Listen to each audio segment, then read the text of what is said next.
Resistor.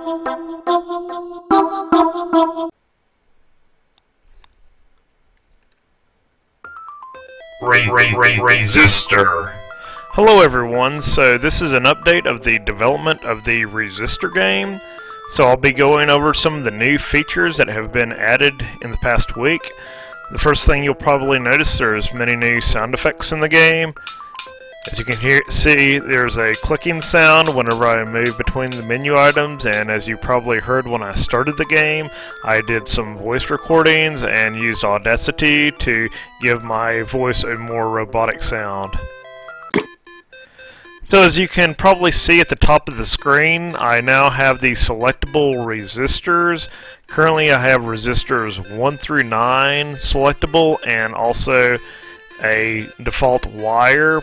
You can move between these different resistors by pressing the bumper buttons on top of the Xbox controller, or you can just press the action button, the X button, to increment by 1, or if you press the cancel B button, that will always take you back to the default wire.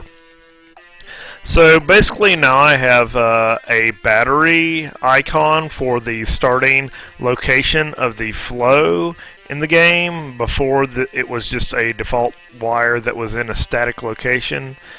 And so whenever this battery fills, I can place either a resistor or a wire to start moving the flow. And the objective is to connect that flow using wires level complete to all of the LEDs in the stage. So once you connect all of the LEDs to a wire with flow, then you go to the level complete screen, and it will give you statistics on how well you completed the level. The first statistic is the number of pieces used. So you try to complete the level with the least number of pieces possible.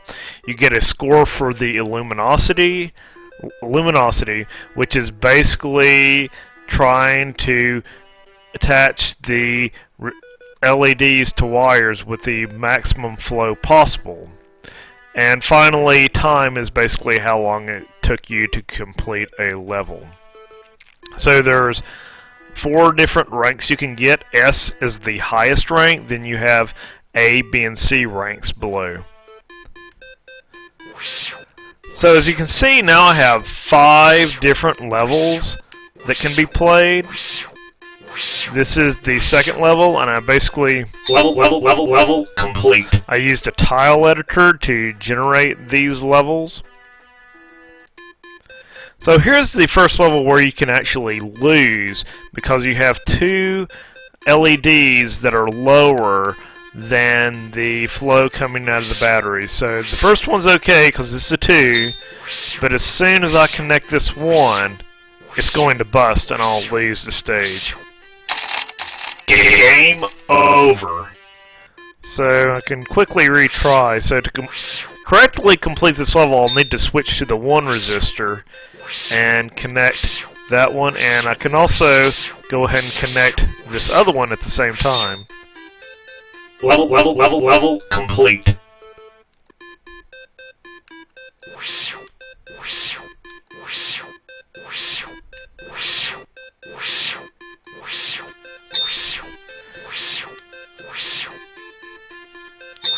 So one change I like to make is to limit the number of resistors that the user can select. Level complete. Maybe only make the higher level resistors available in later levels.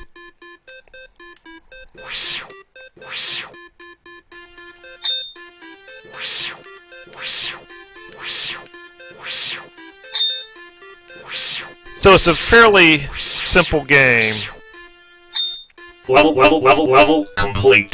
Fairly simple game to complete the stages, but the real challenge in the game will be getting the S ranks for the pieces, luminosity, and time. So that's the 5th level in the game, so after you complete that level, it basically loops back to the first level again.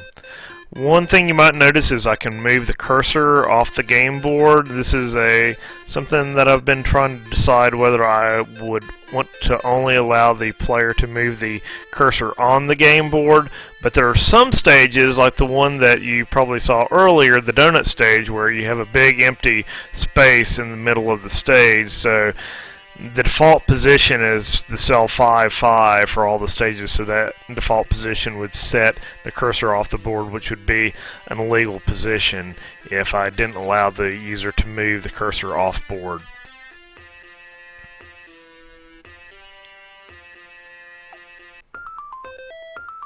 So I do now have the level select working, so let's go to that level 4, which I was just talking about. So you can see there the cursor starts off screen.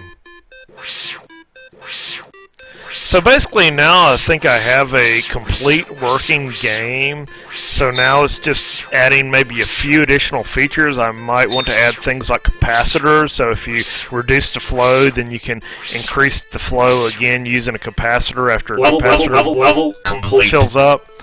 Or other things like encoders to maybe like teach people how to encode in binary to get real digits.